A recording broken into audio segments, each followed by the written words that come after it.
नमस्कार, मैं Amit Sharma. IIMT news के इस खास कार्यक्रम में आप सभी का एक बार फिर स्वागत करता हूं। आज हम एक विशेष परिचर्चा लेकर आपके बीच मौजूद हैं। आज हम चर्चा करेंगे मीडिया की बढ़ती चुनौतियां। हमारे साथ विशेष मेहमान के तौर पर आमंत्रित हैं आदरणीय श्री अरुण भगत जी। अरुण भगत जी बिहार लोक सेवा आयोग के सदस्य हैं, साथ ही साहित्य और पत्रकारिता के बहुत ही सुपरिचित नाम हैं। अरुण जी, बहुत बहुत स्वागत है आपका। नमस्कार सर। धन्यवाद जी, धन्यवाद। मैं आपको अरुण जी का परिचय दे दूं थोड़ा। अरुण जी का, जैसे मैंने कहा, कि साहित्य और पत्रकारिता के क्षेत्र में काफी नाम रहा है। ये इस वक्त बिहार लोक सेवा आयोग के सदस्य तो है ही हैं, साथ ही साहित्य अकादमी के भी सदस्य हैं और नेशनल बुक ट्रस्ट के न्यासी सदस्य के तौर पर भी काम कर रहे हैं। करीब एक दशक तक इनका जो अनुभव है वो पत्रकारिता और साहित्य दोनों का मिला जुला अनुभव है। साथ ही अध्यापन का भी, मीडिया शिक्षण का भी विस्तृत अनुभव इनके पास है। करीब एक दशक तक इन्होंने विभिन्न प्रतिष्ठित समाचार पत्रों से जुड़ करके पत्रकारिता की है और कई महत्वपूर्ण पदों पर ये रहे हैं। और उसके बाद इन्होंने अध्यापन का रुख किया। मीडिया अध्यापन की ओर इन्होंने अपना क्षेत्र बनाया और इस वक्त केंद्रीय विश्वविद्यालय मोतिहारी में मीडिया अध्ययन विभाग के अध्यक्ष और अधिष्ठाता भी हैं। इसके पहले इन्होंने माखनलाल चतुर्वेदी राष्ट्रीय पत्रकारिता एवं संचार विश्वविद्यालय के नोएडा परिसर में करीब 14 वर्षों तक अध्यापन कार्य किया और उसके बाद Nehru memorial museum and library Delhi में अटल बिहारी वाजपेयी अध्येता भी रहे। इन्होंने जो काशी विद्यापीठ है, काफी प्रसिद्ध है, वहां से अपनी पीएचडी प्राप्त की है और काफी विभिन्न क्षेत्रों पे इनकी कई पुस्तकें आ चुकी हैं। हम 1, 2, 4, 5 पुस्तकों की चर्चा करते हैं। अरुण जी की 24 पुस्तकें इस वक्त जो इन्होंने खुद लिखी हैं इस वक्त प्रकाशित हो चुकी हैं और अरुण जी विभिन्न चैनलों पर नियमित रूप से पैनल डिस्कशन में आते रहे हैं। साहित्य सेवा के लिए कई सम्मान इनको मिल चुके हैं, जिसमें 2016 में लखनऊ में राष्ट्रधर्म गौरव सम्मान और 2018 में उत्तर प्रदेश भाषा संस्थान का भाषा मित्र सम्मान प्रमुख है। और भी सम्मानों की कई लंबी लिस्ट है। अरुण जी ने कई देशों की सांस्कृतिक यात्रा की है, जो प्रतिनिधिमंडल था उसके सदस्य रहे हैं और इस वक्त वर्तमान में कई संस्थाओं के मानद और विशेष आमंत्रित सदस्य हैं। सर, एक बार फिर से बहुत स्वागत है आपका।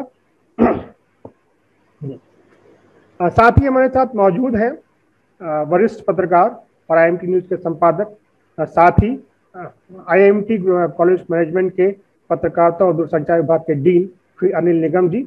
मैं श्री अनिल निगम जी से आग्रह करूंगा कि वो श्री अरुण भगत जी का एक बार पुनः स्वागत करें अपने इस कार्यक्रम में, जो आईएमटी न्यूज़ का हमारा कार्यक्रम हो रहा है। जी अमित जी, बहुत बहुत धन्यवाद। मेरे लिए एक बहुत ही प्रसन्नता की बात है कि मेरे परम मित्र प्रोफेसर अरुण कुमार भगत जी आज आईएमटी न्यूज़ के इस प्लेटफॉर्म पर हैं। हम दोनों सहपाठी भी रहे हैं। इस बात को मुझे शेयर करते हुए आप सब लोगों के साथ बड़ी खुशी हो रही है। हम दोनों सहपाठी भी रहे हैं और सुख दुख के भागी भी रहे हैं। और प्रोफेसर अरुण कुमार भगत जी, जैसा कि अमित जी ने उनके बारे में बताया कि किस तरीके से वो एक ख्यातनाम पत्रकार हैं और शिक्षाविद हैं, साहित्यकार हैं, इसके अलावा कुशल प्रबंधक हैं। मतलब उनके कहा जाए कि इतने सारी उनके साथ जो है विशेषताएं जुड़ी हुई हैं, इतने विशेषण जुड़े हुए हैं। यदि उनके बारे में बात की जाए तो ये समय बहुत कम पड़ जाएगा जो आज हमने समय रखा है। समय इसका नहीं है, समय इसका है कि जो प्रोफेसर अरुण कुमार भगत के पास विशेषज्ञता है, उस विशेषज्ञता से हम आपको रूबरू कराएं। खास तौर से जो हमारे पत्रकारिता के विद्यार्थी, शिक्षक और पत्रकार हैं देश में, उनके साथ हम उनका संवाद करें और संवाद भी ऐसा जो इंटरैक्टिव हो, आपके सवाल आए और हम उनसे सवाल पूछें और जवाब दें। क्योंकि वन साइडेड जो संवाद होता है, आप अच्छी तरह जानते हैं पत्रकारिता में, वन साइडेड जो संवाद है उसमें नीरसता आ जाती है, मजा नहीं आता है। और वो भी वर्चुअल माध्यम से जुड़े हुए जो इतने सारे दर्शक हैं, हमारे विद्यार्थी हैं, शिक्षक हैं, पत्रकार हैं, उन सभी के लिए जरूरी है कि वो चैट बॉक्स के माध्यम से वो सवाल पूछें। आप व्हाट्सएप भी कर सकते हैं, जो लोग जानते हैं उसके माध्यम से भी हम जो है अरुण जी से सवाल लेने की कोशिश करें। मित्रों, प्रोफेसर अरुण कुमार भगत जी का मैं जो है इस IMT न्यूज के प्लेटफॉर्म पे बहुत बहुत स्वागत करता हूं, अभिनंदन करता हूं कि उन्होंने समय निकाला और समय निकाल करके आपके साथ रूबरू हो रहे हैं। अब मैं बहुत ज्यादा समय नहीं लेना चाहूंगा, मैं चाहूंगा कि ये संवाद हम लोगों के बीच में शुरू हो और पत्रकारिता से जो जुड़े हुए सवाल हैं, पत्रकारिता शिक्षण से जो जुड़े हुए सवाल हैं, और जो आज पत्रकारिता में जो चुनौतियां हैं, आज आप देख रहे हैं कि पत्रकारिता भी विभिन्न उसके आयाम हैं, और उन आयामों के माध्यम से जो पत्रकारिता अपनी भूमिका समाज में, राष्ट्र में निभा रही है, जो उसकी जवाबदेही है, उसकी जो जिम्मेदारी है, उसके बारे में हम जो है उनसे चर्चा करना चाहेंगे। और जो उसकी चुनौतियां हैं, जिस तरह की चुनौतियों से पत्रकार और पत्रकारिता जूझ रही है, वो क्या है चुनौतियां और उनका क्या है समाधान, उसको हम जानने की कोशिश करेंगे। तो अरुण जी, आपका एक बार फिर से बहुत बहुत स्वागत है। और मैं चाहूंगा कि आज खास तौर से जब संपूर्ण विश्व के साथ साथ हमारा देश भी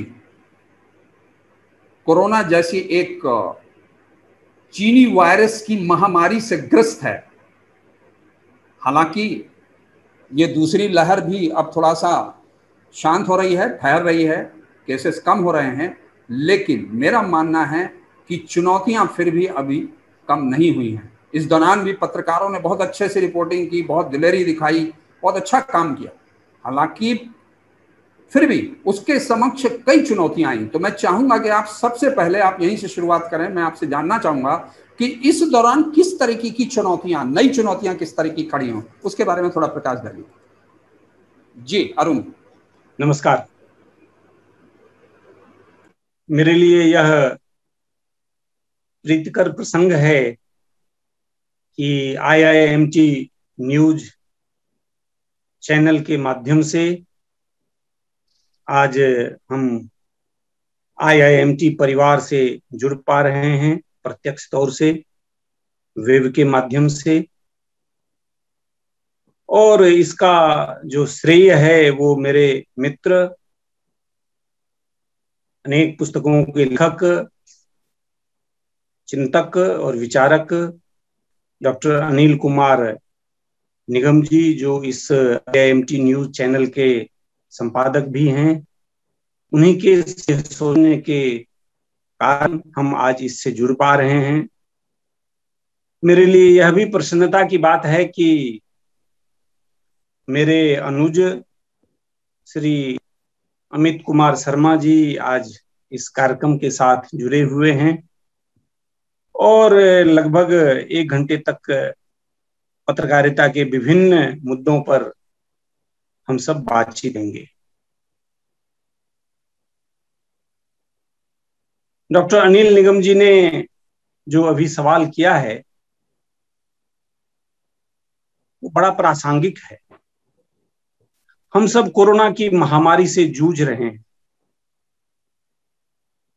1 साल से अधिक समय हो गया है जब हम कोरोना की इस विभीषिका से दो-चार हो रहे हैं और समाज जीवन का प्रायः हर क्षेत्र इससे प्रभावित हुआ है। पत्रकारिता तो विशेष तौर से इससे प्रभावित हुई है और मीडिया के समक्ष अनेक तरह की चुनौतियां खड़ी हो गई हैं। अनेक संस्करण बंद हो रहे हैं,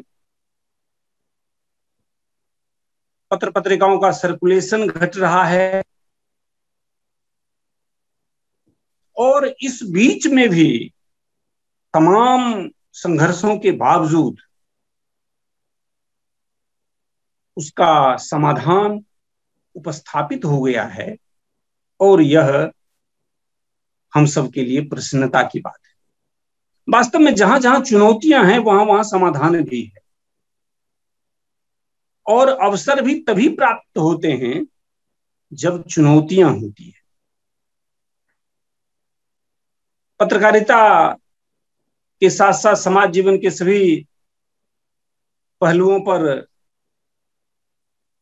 के समक्ष चुनौतियां खड़ी हुई है और उसका समाधान हम सबके समक्ष उपस्थित हो गया है। पत्रकारिता ने अनेक रूप आज अख्तियार कर लिए हैं। अगर आज सामान्य स्थिति होती तो हम नोएडा के स्टूडियो में बैठकर आपसे बातचीत कर रहे होते, लेकिन अगर ये चुनौतियां हैं, हम आज आपके IIMT न्यूज चैनल के नोएडा दफ्तर में उपस्थित नहीं हैं, तो हम घर बैठे भी विद्यार्थियों से संवाद कर रहे हैं और आपके जो दर्शक हैं उनसे सीधा संवाद हमारा हो रहा है। तो चुनौतियां हैं और उसका समाधान भी हम सबके सामने उपस्थापित हो गया है।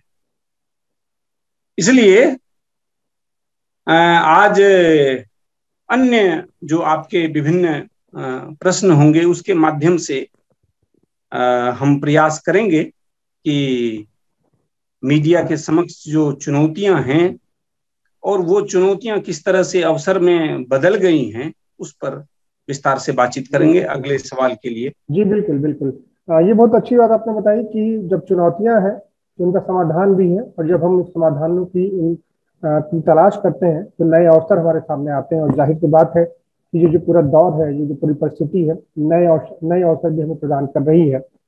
एक जो सबसे बड़ी महत्वपूर्ण बात मुझे नजर आती है, अगर हम पूरे मीडिया की परिस्थिति को दो भागों में बांटे, फिलहाल अभी जो स्थिति है, एक प्री कोविड एरा और दूसरा पोस्ट कोविड एरा, मतलब कोविड से पहले का काल और कोविड से बाद की पत्रकारिता, तो बहुत से बदलाव दिखाई पड़ रहे हैं, बहुत सारे चेंजेस नजर आ रहे हैं। सबसे बड़ी बात तो ये नजर आ रही है, जिससे भी आपने खुद जिक्र किया था कि प्रिंट मीडिया के सामने बहुत बड़ी चुनौती खड़ी हो गई है। उसके कई एडिशन बंद हुए हैं, वेब की ओर ज्यादा रुख आ रहा है प्रिंट मीडिया का। तो इसे आप किस रूप में देखते हैं? प्रिंट मीडिया की वर्तमान परिस्थिति क्या है और आने वाले समय में प्रिंट मीडिया किस रूप में नजर आएगा? क्या उसकी प्राथमिकता बनी रहेगी कि कोई नया रूप उसका दिखेगा? आपने अच्छा सवाल किया है। मीडिया अब अपनी जो पारंपरिकता है उससे हटकर दृष्टिगोचर हो रही है। इसे हम अवसर भी मान सकते हैं और इसे हम चुनौतियां भी मान सकते हैं, दोनों मान सकते हैं। जी बिल्कुल। चुनौतियां जो है वो वास्तव में सकारात्मक ही होता है, नकारात्मक कहीं से भी नहीं होता है। और अवसर जो है वह भी सुयोग उत्पन्न करता है, मौका प्रदान करता है और उसमें सकारात्मकता सन्निहित है। चुनौती को अगर देखेंगे तो उसका जो शाब्दिक अर्थ होता है वो बढ़ावा देना भी होता है, किसी को ललकारना भी होता है, शास्त्रार्थ के लिए आह्वान करना भी उसका अर्थ होता है, लेकिन उसके साथ ही उसमें समाधान भी है। मीडिया की जो पारंपरिकता है वो आज अनेक रूपों में, आज भी इतनी विषमता के बावजूद, इतनी आपाधापी के बावजूद आज वह उपस्थापित है। पत्रकार के विषय में कहा जाता है कि पत्रकार कभी बनाए नहीं जाते हैं, पैदा होते हैं। बिल्कुल। आज की तकनीक के इस युग में यह बात पूरी तरह से सत्य नहीं है। आज पत्रकार बनाए भी जा रहे हैं, तकनीक की समझ विकसित की जा रही है जी। और तकनीक के कारण किस तरह से समाचार घड़ी पलक में ही एक जगह से दूसरी जगह ट्रेवल करके पहुंच जाता है, यह भी हम देखते हैं। आज प्रकाश की गति से समाचार एक स्थान से दूसरे स्थान पर ट्रेवल कर रहा है। जी बिल्कुल। घटना के घटने और समाचार के रूप में उसे प्रकाशित अथवा प्रसारित होने के बीच की जो अवधि है वह तकनीक के कारण काफी कम हो गई है। अब घटना घटती नहीं है, उसका प्रसारण और प्रसारण जो है वो आप देख लेते हैं। जी। भूकंप आता है और 2 मिनट के अंदर आप समाचार पर ये टेलीविजन खोलिए, आपको तुरंत वो पट्टी तो तुरंत नीचे में दिखाई दे देगी। तो पत्रकारिता की जो परंपराइकता है उसमें अनेक तरह के बदलाव आ गए और यह बदलाव जो है वह तकनीक आधारित है। प्रिंट मीडिया के समक्ष दो मीडिया ने चुनौती खड़ी की है और इसके कारण अवसर उत्पन्न हो गया प्रिंट माध्यम के समक्ष। एक तो इलेक्ट्रॉनिक मीडिया ने चुनौतियां खड़ी की जी। और दूसरा वेब मीडिया ने, यानी social media, social networking site, उसने चुनौती खड़ी की। दोनों ने चुनौती खड़ी की। अब इन दोनों ही चुनौती में क्या क्या खड़ी की, घड़ी पलक में अब समाचार दिया जाने लगा इन दोनों ही के द्वारा। अब घटना प्रसंग का जो है वो चित्र आपके समक्ष विवरण आंखों देखा हाल की तरह प्रस्तुत हो रहा है जी। अनेक तरह की चुनौतियां खड़ी हो गई और इस चुनौती के समाधान के लिए प्रिंट मीडिया ने प्रमुख रूप से 5 चीजों को अख्तियार कर लिया, यानी प्रिंट मीडिया के समक्ष अवसर उत्पन्न हो गए। ये 5 चीजें जो है वो सबसे पहला है जिसका तोड़ आज भी इलेक्ट्रॉनिक मीडिया और वेब मीडिया के पास नहीं है। अब विस्तार पूर्वक समाचार प्रकाशित अगर होना है तो उसके लिए आपको वहां तो हेडलाइन सुन लेंगे, टेलीविजन पर हेडलाइन सुन लेंगे और जिज्ञासा वहीं शांत नहीं होती है। उसका विस्तार अगर दिखना है तो प्रिंट में आना ही होगा। जीवंत प्रस्तुति वहां हो रही है तो अब प्रिंट ने भी फोटो छापने शुरू कर दिए। अब समाचार के साथ साथ समाचार के आशय को भी प्रस्तुत किया जाने लगा है जी। कई बार हार्ड न्यूज आदमी समझ नहीं पाता है, उसके निहितार्थ को समझ नहीं पाता है, उसकी गुत्थियों को समझ नहीं पाता है। प्रिंट मीडिया ये काम कर रहा है। समाचारों की बहुलता है। आप टेलीविजन देख लीजिए, 24 घंटे में आपको बमुश्किल 50 या 100 समाचार मिलेंगे, लेकिन आज दैनिक जागरण वाला, टाइम्स ऑफ इंडिया देखिए, उसमें आपको हजारों हजार समाचार मिलेंगे। यानी समाचार की बहुलता भी है जी।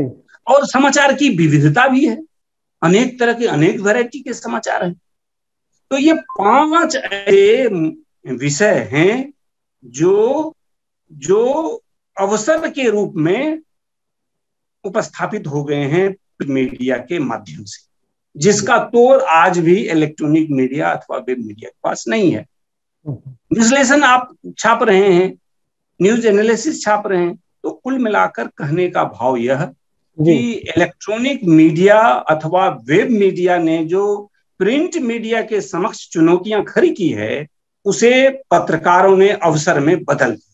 जी बिल्कुल, आपका कहना बिल्कुल सही है कि प्रिंट मीडिया ने तकनीक के साथ अपने कदम बढ़ाए हैं।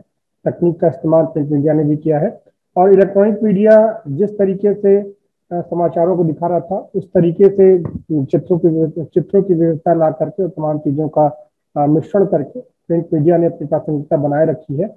और उम्मीद यही है कि आगे भी प्रिंट मीडिया जो है उसकी पहचान बनाए रखेगा, क्योंकि जब आपको विस्तार में समाचार चाहिए होते हैं तो आज भी वो आपको प्रिंट मीडिया पे ही मिलते हैं और समाचारों की जो रिलायबिलिटी होती है वो भी आपको प्रिंट मीडिया में ज़्यादा अभी तक बनी हुई है प्रिंट मीडिया के मामले। लेकिन इस पूरे दौर में जो चर्चा आपसे हो रही है, इसमें ये बात भी निकल कर सामने आई कि चुनौतियां सिर्फ प्रिंट मीडिया के सामने ही नहीं है, चुनौतियां इलेक्ट्रॉनिक मीडिया के सामने भी है। जैसे इलेक्ट्रॉनिक मीडिया ने प्रिंट मीडिया को इसलिए पीछे छोड़ना कुछ मामलों में शुरू किया क्योंकि ब्रेकिंग न्यूज का जो कॉन्सेप्ट था वो इलेक्ट्रॉनिक मीडिया लेकर के आया कि खबरें अगर आपको तत्काल देखनी है, तुरंत देखनी है, तो आप टीवी चैनल्स पे आइए, इलेक्ट्रॉनिक मीडिया पे आइए। और आपको तुरंत तत्काल खबरें दिखाई पड़ती हैं, आपको कल तक का इंतजार नहीं करना पड़ेगा अखबारों के लिए।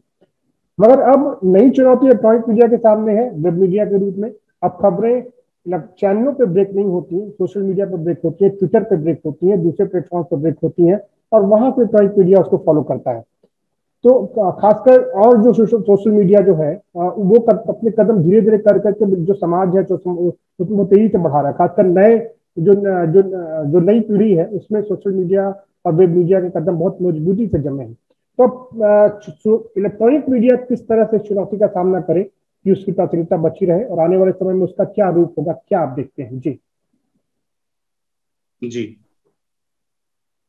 आज अगर मीडिया के संपूर्ण परिदृश्य को देखते हैं तो दो यथार्थ दृष्टिगोचर हो रहा है। एक तो सच यह है कि कई संस्करण बंद हो रहे हैं जी और दूसरा सच यह है कि वेब मीडिया की उपस्थिति, इलेक्ट्रॉनिक मीडिया की उपस्थिति बढ़ रही है। इतना के बावजूद प्रिंट कभी समाप्त हो जाएगा ऐसा नहीं कह सकते। जी इलेक्ट्रॉनिक मीडिया की क्या भूमिका हो, सारे ब्रेकिंग न्यूज जब सोशल मीडिया ही दिखा दे रहा है जी जी तो इलेक्ट्रॉनिक मीडिया क्या करे? बड़ा अच्छा आपने सवाल फ्रेम किया है। जी अगर पूरे मीडिया के परिदृश्य को देखें तो सोशल मीडिया में विश्वसनीयता का जो संकट है वह स्पष्ट रूप से दिखाई दे रहा है। सोशल मीडिया में कुछ भी समाचार आ जाए,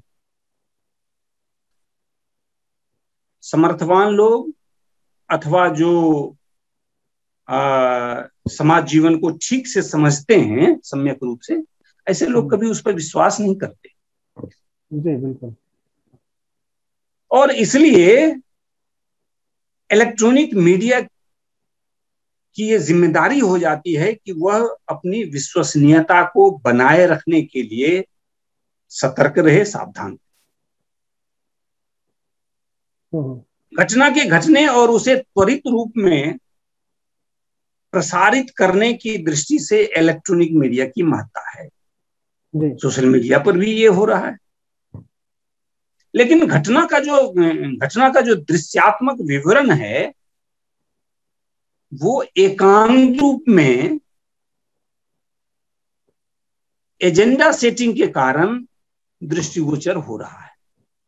इसलिए यद्यपि यह काम इलेक्ट्रॉनिक मीडिया भी कुछ कुछ तरह से कर रहा है और अपने हद से अपने हिसाब से एजेंडा सेटिंग करने की कोशिश कर रहा है, लेकिन आंखों देखा हाल और उसको एक संपूर्ण सत्य के में समग्रता के साथ अगर देखें तो वहां फिर भी स्थिति उसकी तुलना में बेहतर है। इसलिए सदैव जीवंत रूप में अगर देखना है तो इलेक्ट्रॉनिक मीडिया की प्रासंगिकता को, उसकी भूमिका को नकारा नहीं जा सकता है।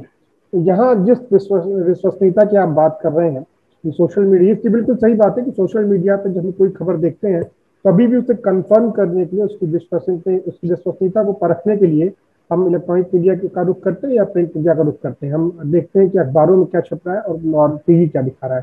तो ये विश्वसनीयता सोशल मीडिया पे सबसे अभी फिलहाल कमजोर है, बिल्कुल सही बात है आपकी।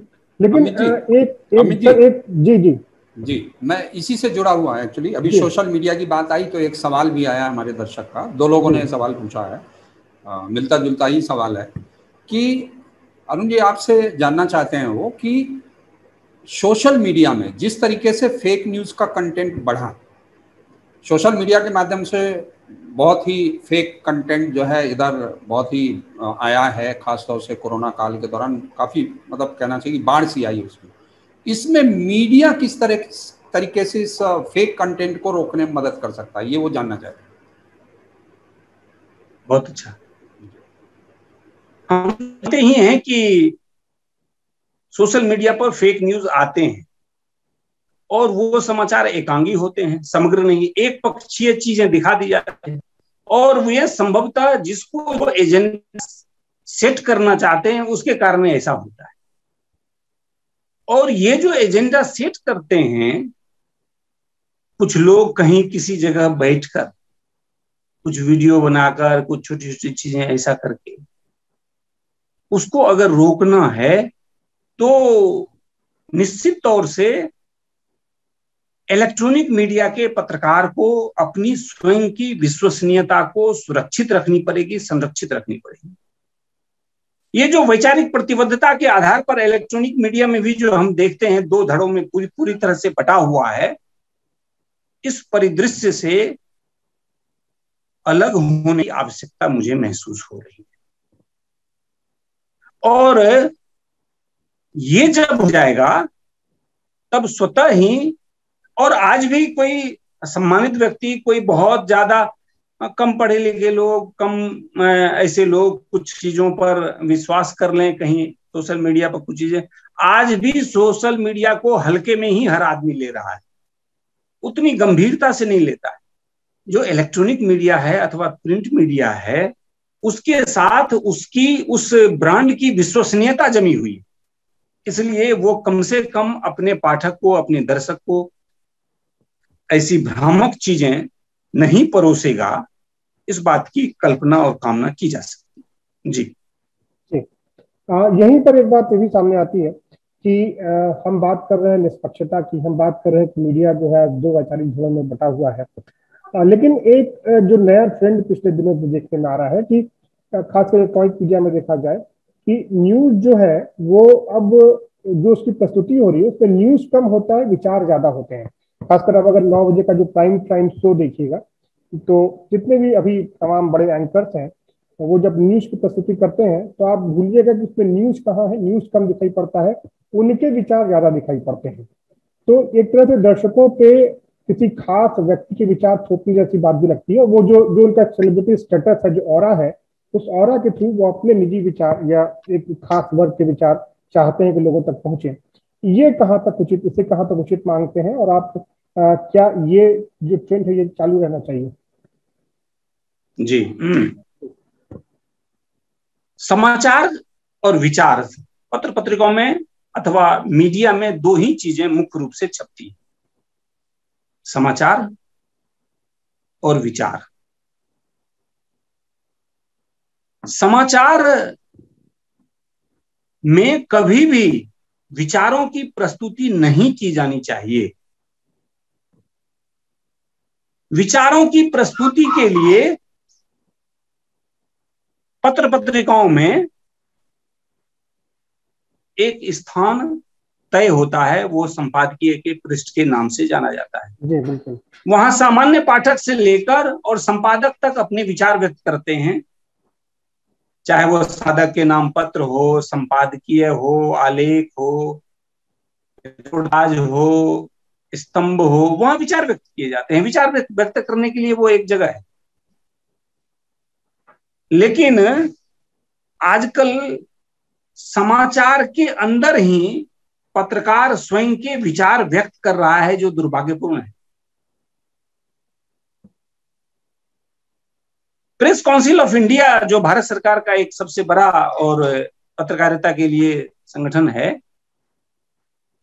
उस संगठन ने भी अनेक अवसरों पर और उसकी जो आचार संहिता है उसको भी देखिएगा, उसमें इस बात का स्पष्ट उल्लेख है कि समाचार के साथ कभी भी पत्रकार को स्वयं के विचार व्यक्त नहीं करने चाहिए।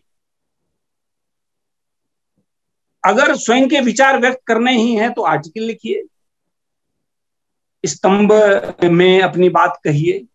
समाचार में कभी स्वयं के विचार व्यक्त नहीं करने चाहिए।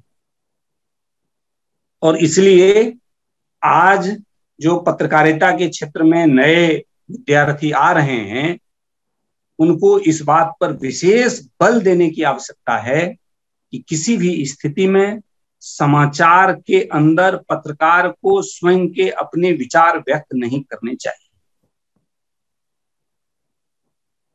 मुझे लगता है कि आपने जो सवाल किया था उसका उत्तर स्पष्ट हो चुका है।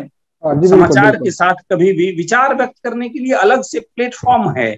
जी बिल्कुल। और इलेक्ट्रॉनिक मीडिया में भी अगर है तो समाचार के साथ साथ जैसे आप जो पैनल डिस्कशन आप देखते हैं वहां भी विचार व्यक्त किए जाते हैं। वहां एंकर से लेकर और सारे लोग एंकर भी अपने विचार कहीं ना कहीं किसी न किसी रूप से व्यक्त करते हैं। तो विचार व्यक्त करने के लिए पर्याप्त जगह है। समाचार के अंदर कभी भी अपने विचार व्यक्त नहीं करता। जी बिल्कुल, खासकर उस परिस्थिति में जब विचारों को रखने की पूरी स्वतंत्रता है, मीडिया भी शुरू से रखता आया है अपने विचार तो होने ही चाहिए। विचार रखिए, विचार बिल्कुल सामने रखिए, लेकिन हम लोग वही चर्चा कर रहे थे कि जो नया ट्रेंड आ गया है, जो नई परिस्थितियां बन के भरी, तो उसमें लोग अपने विचार थोपने लगते हैं। ये आपने बिल्कुल सही कहा कि ऐसा नहीं होना चाहिए। और खासकर जहां समाचारों की बात होती है, समाचारों में विचारों को कोई स्थान नहीं है। ये बहुत अच्छी बात आपने बताई। लेकिन ये देखते हमारा कि पत्रकारिता जो पहले, क्योंकि शायद मेरे ख्याल है कि इसी की वजह से तमाम समस्याएं आ रही हैं कि पत्रकारिता को पहले हम लोग एक मिशन की तरह ले लिया करते थे। खासकर अगर आजादी के पहले का जो दौर देखें, जो हिस्सा देखें, जिसको हम स्वतंत्रता के पूर्व की जो पत्रकारिता बोलते हैं, वहाँ बड़े बड़े आदर्श हमारे सामने रहे, काफी बड़े बड़े प्रतिमान हमारे सामने रहे। अगर फिर आजादी के बाद जो धीरे धीरे परिस्थितियां बदलती आई हैं, और खासकर जो वर्तमान परिस्थिति है, यहाँ पर अब पत्रकारिता पूरी तरह से व्यवसाय का रूप ले चुकी है। चैनल चलाना है आपको, कम पैसों में चैनल चलता नहीं है, ठीक है, बड़ा इन्वेस्टमेंट आपको करना पड़ेगा। जाहिर सी बात है, जब कोई इतना बड़ा जो पति व्यवसायी आकर के अपने पैसा लगाएगा तो उसका रिटर्न नहीं चाहेगा। तो इस चुनौती से पत्रकारिता कैसे निपटे, किस तरीके से चीजें आगे बने? पत्रकारिता आजादी के समय और आजादी के बाद, ये अगर दोनों का आकलन करें जी, तो आपको स्पष्ट रूप से दिखाई देगा कि आजादी के पहले मिशन की पत्रकारिता थी और अब पत्रकारिता में प्रोफेशन का दौर आ गया है, व्यावसायिकता हावी होती जा रही है। पत्रकारिता अपने पुराने स्वरूप में लौट सकती है। मिशन का जो पुरातन वैभवशाली इतिहास है, उधर पत्रकारिता लौट सकती है। लोक कल्याण और लोकहित की भावना से अगर पत्रकारिता की जाएगी, पत्रकार अगर स्वयं अपने को सामाजिक मुद्दों से, सामाजिक सरोकार से जोड़ देगा, तो पत्रकारिता वो वैसी पुरानी जो स्वर्णिम पत्रकारिता है, वैभवशाली पत्रकारिता है, मिशन की पत्रकारिता है, उसमें आ जाएगी। जी, पत्रकारिता मिशन की हो सकती है, इसके कैसे हो सकती है, इसके कुछ विषय हैं, मैं आपको बताना चाहता हूं। बिल्कुल बिल्कुल। अगर पत्रकारिता सही अर्थों में समाज जीवन का दर्पण बन जाए तो पत्रकारिता मिशन के मोड में आ जाएगी। आज देखिए, समाचार पत्र उलट के नकारात्मकता का भावबोध पत्रकारिता में भरा पड़ा हुआ है।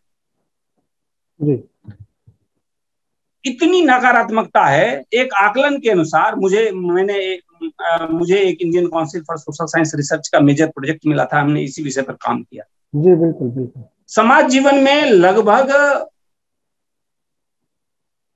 20 से 25% और 30% के आसपास ही नकारात्मक चीजें होती है, उसको 70% स्थान दे दिया जाता है। यानी समाज जीवन में नकारात्मक भावबोध की घटनाएं केवल 30% जगह दे दिया उसको 70%, और जो 70% सकारात्मक भावबोध की चीजें होती है उसको जगह बमुश्किल 30% भी नहीं मिल पाता है। जी, तो पत्रकारिता अगर सच माने में समाज जीवन का दर्पण हो जाए, जिस अनुपात में घटनाएं घटती है उसी अनुपात में समाचार पत्रों में, पत्रिकाओं में वो चीजें विन्यस्त हो, तो पत्रकारिता मिशन भाव की हो जाएगी। दूसरा, नकारात्मकता का जो भावबोध है उससे अगर हम ऊपर उठ जाएंगे तो मिशन की पत्रकारिता हो जाएगी। पत्रकार अगर अपनी विश्वसनीयता को स्थापित कर लेंगे तो मिशन भाव की पत्रकारिता हो जाएगी। पत्रकार अगर सामाजिक सरोकार की पत्रकारिता करने लगे तो पत्रकारिता मिशन भाव की पत्रकारिता हो जाएगी। अगर सनसनीखेज फैलाने की जो मानसिकता है और टीआरपी पाने की जो होड़ है, उसे हम खंडित कर दें, उससे हम अलिप्त हो जाएं, तो पत्रकारिता मिशन भाव की हो जाएगी। पेड न्यूज पर अगर कुठाराघात कर दें तो पत्रकारिता मिशन भाव की हो जाएगी। पित पत्रकारिता को हम अगर त्याग दें तो पत्रकारिता मिशन भाव की हो जाएगी। मीडिया एक्टिविज्म के नाम पर जो आज तांडव हो रहा है, उससे हम अलग हो जाएं, अलिप्त हो जाएं, तो पत्रकारिता मिशन भाव की हो जाएगी। बिल्कुल सही बात। मीडिया कैंपेन अगर हमको चलाना ही है तो हम लोक पक्ष को ध्यान में रखकर अगर पत्रकारिता करते हैं तो पत्रकारिता मिशन भाव की हो जाएगी। समाचारों के साथ साथ विचारों को जो डालने का आग्रह है, एजेंडा स्थापित करने का जो आग्रह है, उसको अगर समाप्त कर देंगे तो पत्रकारिता मिशन भाव की हो जाएगी। एडवर्टोरियल पर हम अंकुश अगर डाल देंगे तो पत्रकारिता मिशन भाव की हो जाएगी।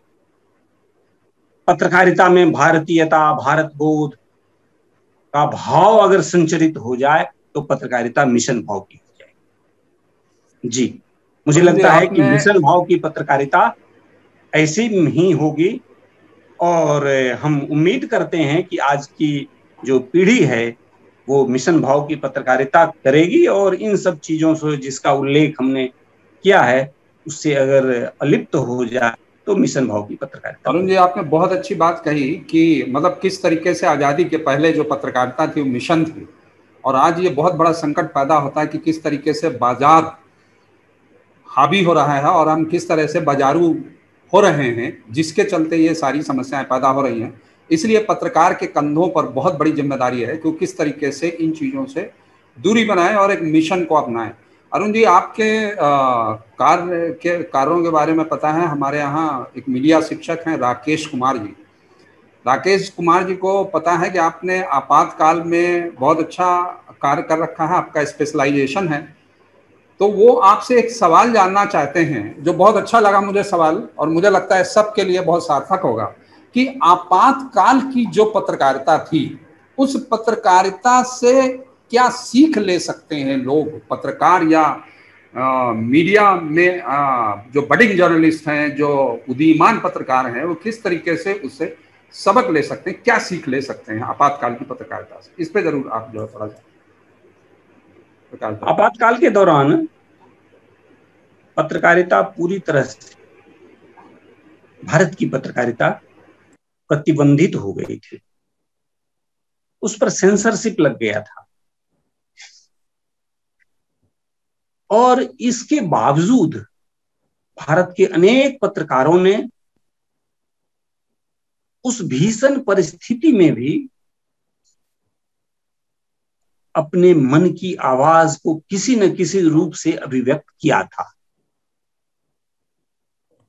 ठीक है, प्रत्यक्ष रूप से विरोध संभव नहीं था, लेकिन वह उसका तरीका अवश्य बदल गया था। पत्रकारिता की सीख यही है कि अब भविष्य में कभी भी वैसी स्थिति भारत में कम से कम लागू नहीं होगी, ये निर्विवाद मान लीजिए।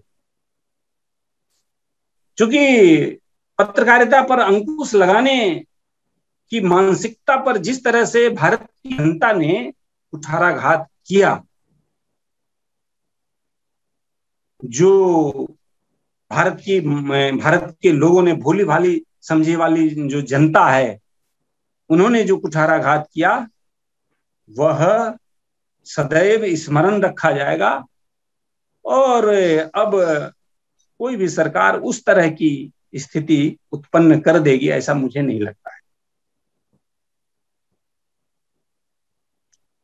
अनेक न्यायाधीशों ने भी उस समय की जो स्थिति है उसको गैर वाजिब माना है, और अनेक लोगों ने अब उसके बारे में कहा है कि उस समय कुछ ज्यादतियां हुई थी, वो गलत था, वाक और अभिव्यक्ति की स्वतंत्रता इस तरह से खंडित नहीं की जानी चाहिए। इस पर कुछ बातचीत हुई है, इसलिए मुझे लगता है कि इस पर बहुत ज्यादा बातचीत करने की प्रासंगिकता नहीं है। जी जी, बिल्कुल आपने सही कहा कि आपातकाल के दौरान जो पत्रकारिता रही और वैसी पत्रकारिता का वैसा स्वरूप हमें न पहले देखने को मिला न बाद में देखने को मिला। और शायद यही सबसे बड़ी सीख है कि दोबारा वैसी परिस्थितियां हमारे देश में नहीं सामने आई है। ये सबसे बड़ी बात है कि पत्रकारिता की स्वतंत्रता जो है कम से कम उस रूप में कभी नहीं छीनी गई, वो बनी हुई है। अभी हम लोग जो बात कर रहे थे तो आपने कहा कि भारतीयता और राष्ट्र हित के जो तत्व हैं उनका समावेश बहुत जरूरी है पत्रकारिता में। तो ये तत्व क्या है और किस तरीके से हम इन्हें समाहित कर सकते हैं नई पत्रकारिता में, खासकर जो हमारी नई पीढ़ी आ रही है उनको कैसे तैयार किया जा सकता है? ये चुनौती जो हमारे सामने बनी हुई है इसको किया जाए। जी ठीक।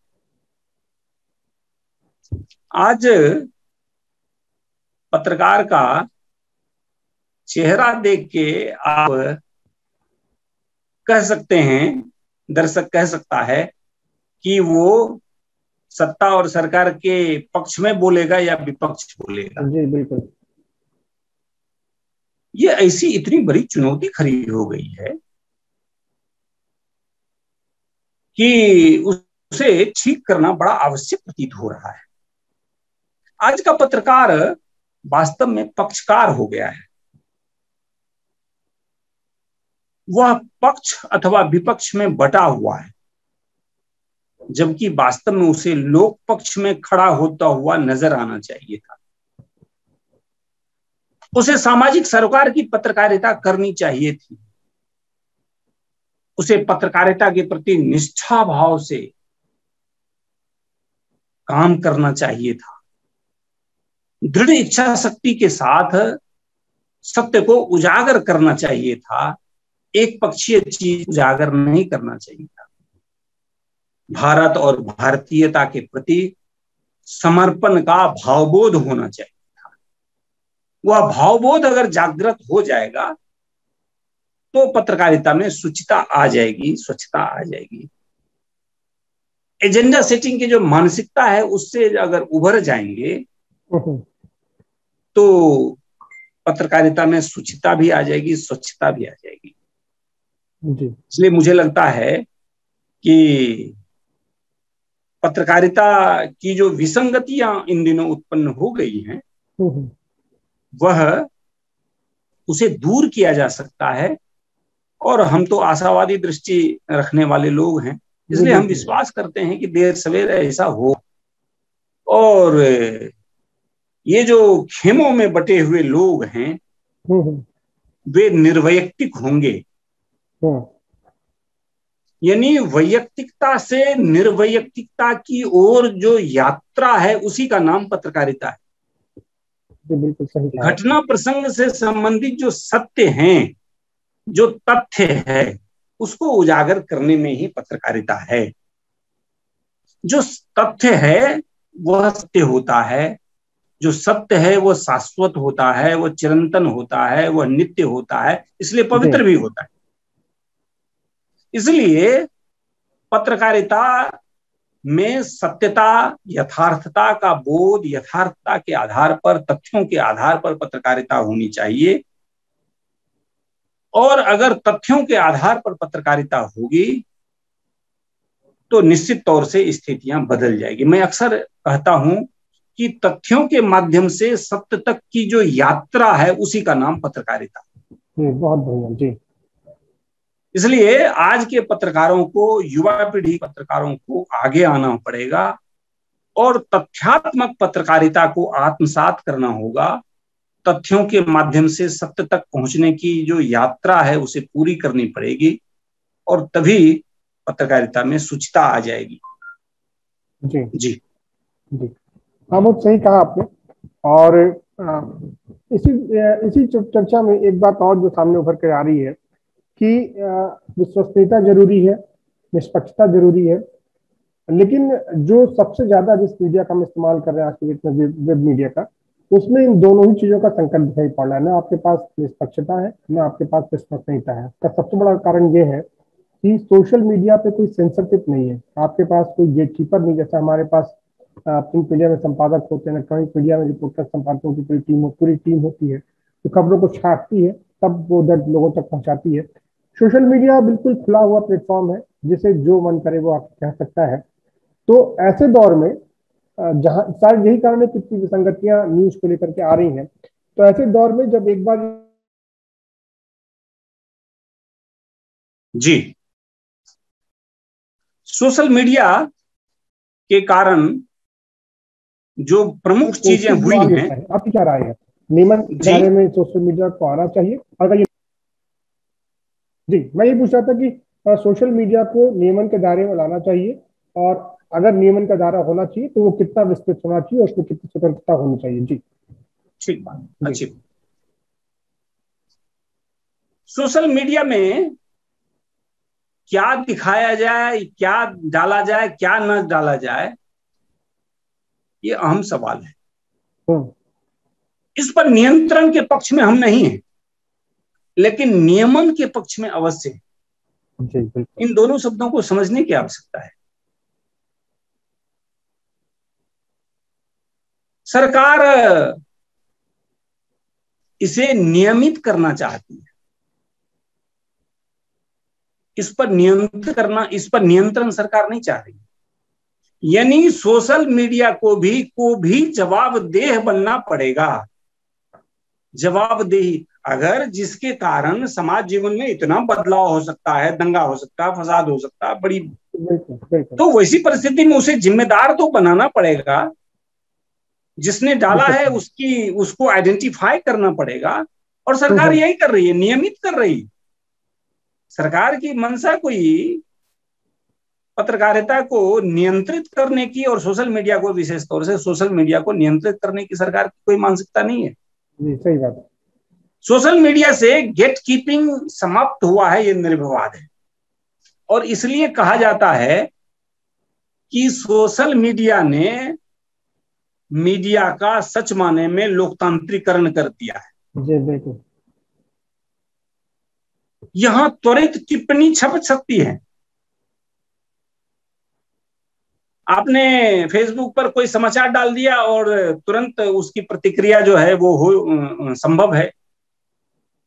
सोशल मीडिया में ट्रोल भी होते हुए देखा है, और सोशल मीडिया में ऊंचाइयां पाते हुए भी देखा है। जी, बिल्कुल। यहां किसी प्रकार का कोई रोक टोक नहीं होना चाहिए। ये कोई सभ्य समाज के लिए बहुत आदर्श स्थिति नहीं है, लेकिन सभ्य समाज को इस बात पर भी विश्वास वो करना पड़ेगा कि उसकी विश्वसनीयता, एकांगी स्वरूप में प्रस्तुतिकरण, एजेंडा तय करना, इस पर भी अंकुश लगाने की आवश्यकता है। ये किसने चलाया, किसने दंगा फैलाया, किसने किसी मजदूर पूरे मजदूर समाज को आंदोलित कर दिया कि वहां आनंद विहार में बसें जा रही है, ट्रेनें खुल रही हैं विशेष, किसने ये कर दिया? ये पहचान तो करना जरूरी है। जी, बिल्कुल। इसलिए सोशल मीडिया को नियमित करने की आवश्यकता है, नियंत्रित नहीं। और ये जो नियमित करने की जो मानसिकता है, वह जवाबदेह बनाने की आवश्यकता से उत्पन्न मानसिकता है, विश्वसनीय बनाने की दृष्टि से उत्पन्न होने वाली मानसिकता है। और इसलिए सोशल मीडिया को इतना तो होना ही चाहिए। ये सोर्स कहाँ है, कौन फैला रहा है समाज में गलत धारणाएं, कोविड के खिलाफ फैला रहा है कि इंजेक्शन नहीं लेना चाहिए, टीका नहीं लेना चाहिए, इससे लोग मर रहे हैं। कल मैं भी लेकर आया हूं टीका, पहला डोज मुझे भी लग गया है। तो ये मुझे लगता है कि ये जो मानसिकता है, एजेंडा सेटिंग की, जो एकांक प्रस्तुत करने की जो प्रवृत्ति है, इस पर अंकुश लगाने की आवश्यकता है।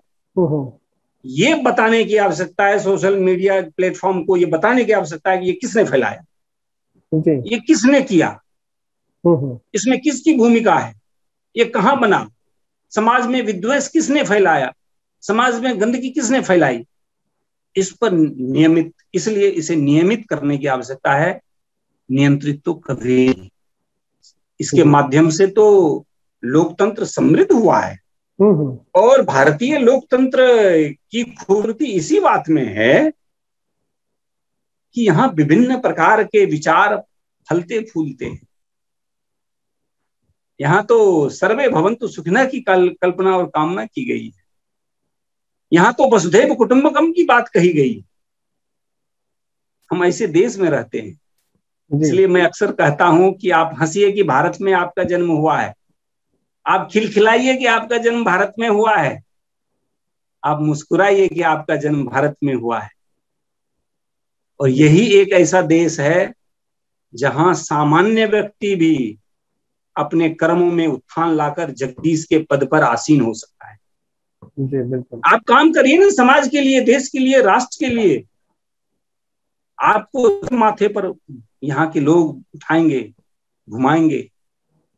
यहाँ त्याग का मोल है, भोग का नहीं। जी। इसलिए सत्ता की कुर्सी नहीं मिलने के बावजूद महात्मा गांधी को लोगों ने सिर आंखों पर बिठाया। सत्ता की कुर्सी तो कोई और बैठ गए थे 74 में, ये 77 में, लेकिन सिर आंखों पर तो उठाया लोगों ने जयप्रकाश नारायण को। बिल्कुल बिल्कुल। अन्ना आंदोलन में अन्ना को सिर आंखों पर बिठाया जनता ने। बिल्कुल। यहाँ तो ये देश है, ये अद्भुत देश है। यहाँ तो भोग की जो मानसिकता है उसे कभी मूल्य नहीं दिया जाता है। यहाँ तो त्याग की भावना होनी चाहिए। इसलिए हंसिए, मुस्कुराइए कि आप भारत में हैं। बिल्कुल। तो यहाँ सामान्य व्यक्ति भी जगदीश के पद पर आसीन हो सकते हैं। जी बिल्कुल सही बात। ये खासियत है हमारे देश की, हमारे राष्ट्र की, और जो हमारा ये लोकतंत्र है उसकी। और इन्हीं परिस्थितियों में मैं जानना चाहूंगा कि ये जो हम जिन चुनौतियों की बात कर रहे हैं और जो एक नई पत्रकारिता कल्पना कर रहे हैं, उनमें कौन से तत्व आप उम्मीद करते हैं, किन तत्वों का समावेश हो, नई पत्रकारिता का रूप किस तरीके का हो, और किस तरीके का स्वरूप नई पत्रकारिता ले, नए लोग जो इसमें आ रहे हैं वो किन चीजों पर ध्यान रखें? जी देखिए, नई पत्रकारिता जो है वो, और कोविड के काल में पत्रकारिता का स्वरूप भी थोड़ा सा बदल गया है। अनेक तरह की चुनौतियां खड़ी हो गई है। जब हम लोग पत्रकारिता करते थे जी, तो माना जाता था कि 2 in 1 होना चाहिए, यानी रिपोर्टिंग की भी समझ होनी चाहिए, रिपोर्टिंग भी आनी चाहिए, एडिटिंग भी आनी चाहिए, यही 2 चीजें थी। आज मल्टीटास्किंग का दौर आ गया, मल्टी इन 1 है। आज के पत्रकार को मल्टी इन 1 होना चाहिए। जी सही बात है, बिल्कुल। यानी आज के पत्रकार को मैं 5 चीजों का उल्लेख में करूंगा। एक तो तकनीकी क्षमता का विकास उसमें होना चाहिए आज के पत्रकारों में। इसलिए तकनीकी क्षमता से संबद्ध जो चीजें हैं वो अख्तियार होनी चाहिए, यानी उसमें दक्षता होनी चाहिए। यानी समाचार संकलन का भी कौशल होना चाहिए, समाचार संपादन का भी कौशल होना चाहिए, समाचार संपादन के क्रम में उसमें वैल्यू एडिशन का भी कौशल होना चाहिए, पैकेज भी बनाने के लिए आना चाहिए, स्वयं जाकर रिपोर्टिंग करते हुए फोटो भी खींच लेना चाहिए, वीडियो भी बना लेने की आवश्यकता है, और आकर सोशल मीडिया को भी अपडेट कर देने की आवश्यकता है, या वहीं से बैठे बैठे सोशल मीडिया भी। ये तकनीकी दक्षता है जी। आज के पत्रकारों में, ये तकनीकी दक्षता आवश्यक है। कोरोना काल में पत्रकारीय कौशल भी विकसित करने की आवश्यकता है। दूसरा महत्वपूर्ण तथ्य यही है। बिल्कुल बिल्कुल। आज की तारीख में देखें तो आयोजन कम हो रहे हैं। पहले तो धरना, जुलूस, प्रदर्शन और पता नहीं क्या क्या इतना सारा कुछ होता था, इसलिए कवरेज होते थे। तो आयोजन अगर कम हो गया है तो स्वाभाविक तौर से समाचार भी कम हो गया, चुनौती तो हो ही गई है। जी बिल्कुल। तो इसलिए आवश्यकता इस बात की है कि स्वयं समाचारों का आयोजन भी कर लें।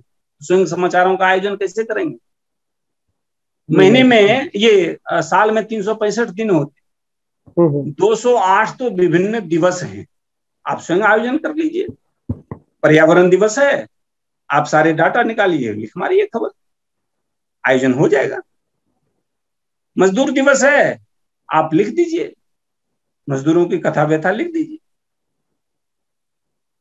208 तो दिवस है जो राष्ट्रीय अथवा अंतर्राष्ट्रीय दिवस है। जी। विश्व जल संसाधन दिवस, विश्व पर्यावरण दिवस, विश्व महिला दिवस, राष्ट्रीय विज्ञान दिवस, विभिन्न प्रकार के दिवस है। ये खबर का आयोजन करना पड़ेगा, बातचीत करनी पड़ेगी, राजनेताओं से, विभिन्न जगहों से बातचीत करके समाचार निकालने पड़ेंगे। तो ये पत्रकारीय कौशल भी अर्जित करने की आवश्यकता है। और पत्रकारीय कौशल के अंतर्गत ही एक और विषय है कि रचनात्मक लेखन के माध्यम से भी आप इन चुनौतियों का सामना कर सकते हैं जो कोविड ने खड़ा कर दिया है। फीचर आप लिख सकते हैं, रिपोर्टाज लिख सकते हैं, कभी लंबी यात्रा पर गए हैं तो वो लिख सकते हैं, स्तंभ लिख सकते हैं, यानी वो कर सकते हैं। सामाजिक सरोकार भी इन दिनों घट रहा है। पत्रकारिता के समक्ष ये भी एक तीसरी चुनौती है। ये जो सामाजिक सरोकार घट रहा है वो इसलिए कि समाज की नब्ज टटोलने का जो अभ्यास है वो कम हो गया है। अब घर में बैठे पत्रकारिता कर रहे हैं, समाज की नब्ज टटोल नहीं पा सकते हैं। कहीं बैठते, चाय पीते, चाय की चुस्की लेते हुए समाज जीवन के विभिन्न मुद्दों पर बातचीत होती, अनेक विषय उभर कर सामने आते, समाज को टटोला जा सकता था, आज संभव नहीं है। तो वैसे घटते सामाजिक सरोकार के मुद्दे भी आपको सचेत रहना पड़ेगा और समाज के बीच प्रत्यक्ष नहीं तो अप्रत्यक्ष तौर से ही सही जाना होगा और वो चीजें लानी पड़ेगी। सोशल मीडिया ने जो संकट खड़े कर दिए हैं, यानी विश्वसनीयता का संकट, नकारात्मकता उत्पन्न करने का संकट, इससे भी पार पाना पड़ेगा। और समाचारों के साथ साथ विचार के घालमेल की जो समस्या उत्पन्न हो गई है, एक पक्षीय समाचार जो प्रस्तुत किए जाने लगे हैं, इस पर भी अंकुश लगाने की आवश्यकता है। मुझे लगता है कि कोविड ने जो चुनौतियां खड़ी की है, कोविड ने जो समाज जीवन के समक्ष, पत्रकारों के समक्ष जो उपस्थापित किया है, उससे इस तरह से निजात पाया जा सकता है, उबरा जा सकता है। जी, बहुत ही महत्वपूर्ण, बहुत ही बढ़िया बात आपने बताई। और मुझे लगता है कि एक मीडिया शिक्षक ही इस संपूर्ण विषय को इतने बेहतर तरीके से समझ सकता है और इसे इतने बेहतर तरीके से बता सकता है। मैं अगर समझ करूँ आपकी बातों को कि जो 5 महत्वपूर्ण बातें आपको बताई कि एक तो मल्टीटास्किंग बनी, बहुत जरूरी है नए दौर में। तकनीक से जुड़ के रहिए, कितनों से भी बनिए, तकनीक का आपको पूरी तरह से ज्ञान हो। रचनात्मक लेखन बहुत जरूरी है, कंटेंट बहुत इंपॉर्टेंट हो रहा है नए दौर में, तो रचनात्मक लेखन की ओर जुड़िए, वो अपने अंदर विकसित कीजिए। सामाजिक सरोकार से हम दूर हो रहे हैं, सामाजिक सरोकार से जुड़ना जरूरी है। नकारात्मक खबरों से बचना है, सकारात्मक रहना है और निष्पक्षता का पालन करना है। तो मेरे ख्याल से ये वो भारतीयता के प्रति बिल्कुल जो भावबोध है उसके जागरण का भी समय है। जी, बिल्कुल बिल्कुल। और समाज जीवन में जो आतंकवाद, अलगाववाद और विभिन्न तरह की चीजें सब जगह उत्पन्न हो रही है, उसके मद्देनजर एक यह भी विषय बहुत महत्वपूर्ण है कि भारतीयता और भारत बोध के प्रति आपके, यानी पत्रकार के मन में एक समर्पण का भाव हो, यह भी समय की मांग है। बिल्कुल बिल्कुल, देश हित में आप अपने को समर्पित कर सके, ये बहुत महत्वपूर्ण है। एक अंतिम सवाल का मैं संदेश चाहूंगा कि हमारे बहुत से विद्यार्थी जुड़े हुए हैं।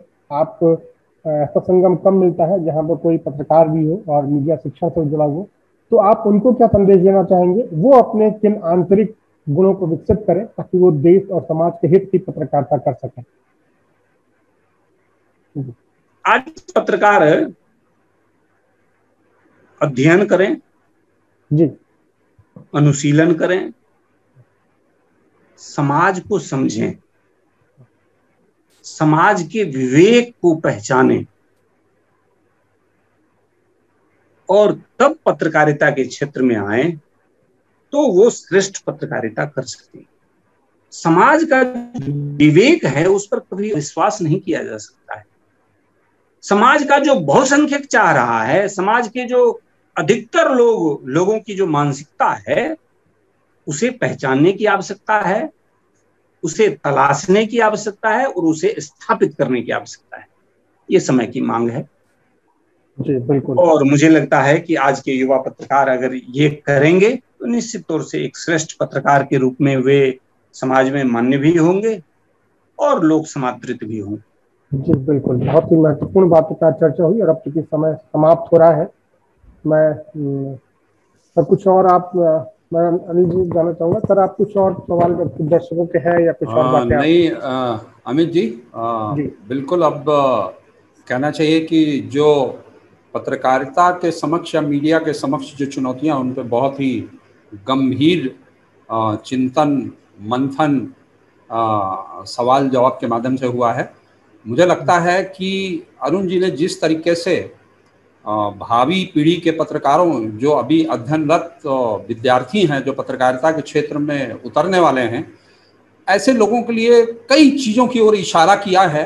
खास तौर से जो इस समय हम जिस व्यवसाय में हैं, उस व्यवसाय में किस तरीके से उनके कंधों में बहुत महत्वपूर्ण जिम्मेदारी है, किस तरीके से उनसे बचते हुए और एक समाज में कैसे अपना योगदान दे सकते हैं, कैसे लोकतंत्र में एक मीडिया जो एक प्रहरी की भूमिका निभाता है, कैसे उस प्रहरी की भूमिका में अपनी सार्थकता को साबित कर सकते हैं।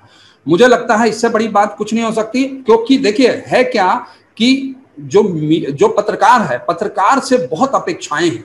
पत्रकार का चरित्र और पत्रकार का यदि परफॉर्मेंस यदि वो नहीं ठीक है समाज में, और उसके निर्माण में सही तरीके से वो अपनी भूमिका का निर्वहन नहीं कर पा रहा है, तो सबसे ज्यादा सवाल पत्रकारिता पे उठते हैं। यही कारण है कि आज पत्रकारिता पे सवाल उठ रहे हैं, और तो कहीं ना कहीं उस पर हमें चिंतन करने की जरूरत है, उस पर मंथन करने की जरूरत है, और आगे जब हम काम करें तो उसी हिसाब से हम जो है अपने जो हमारा कार्य है, हमारा कार्य व्यवहार है, हमारा आचरण है, उसमें हम उन चीजों को अपनाएं।